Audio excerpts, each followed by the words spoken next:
Pakistan బెదిరించినట్టుగా nuclear weapon ని launch చేయడం అంత ఈజీయా?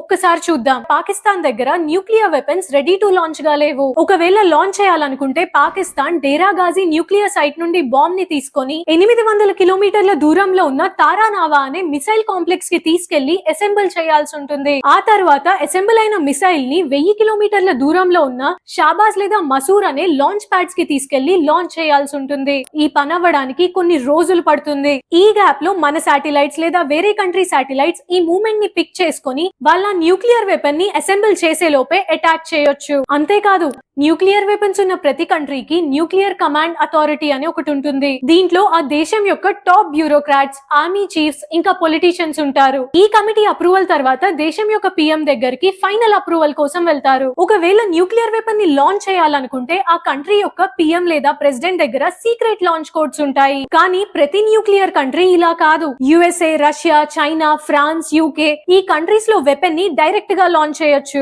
వాళ్ళ దగ్గర అడ్వాన్స్ న్యూక్లియర్ వెపన్స్ ఉన్నాయి. ఫర్ ఎగ్జాంపుల్, ట్రంప్ ప్రమాణ స్వీకారం చేసినప్పుడు ట్రంప్ కి ఈ న్యూక్లియర్ ఫుట్బాల్ అని పిలువబడే ఒక సూట్ కేస్ నిచ్చారు. ఈ సూట్ కేస్ లో 5 వస్తువులు ఉంటాయి. ఒకటి, ఒక శాటిలైట్ ఫోన్. ఇది డైరెక్ట్ గా మిలిటరీ కమాండ్ సెంటర్ తో కనెక్ట్ అయి ఉంటుంది. తర్వాత 3 బుక్స్. దీంట్లో లాంచ్ ప్రొసీజర్ ఇంకా ప్రీ ప్లాన్ సైట్స్ గురించి కూడా ఉంటాయి. లాస్ట్ గా మోస్ట్ ఇంపార్టెంట్, ఈ బ్యాగ్ లో ఒక న్యూక్లియర్ బిస్కెట్ ఉంటుంది. దీంట్లో అన్ని సీక్రెట్ న్యూక్లియర్ కోడ్స్ ఉంటాయి.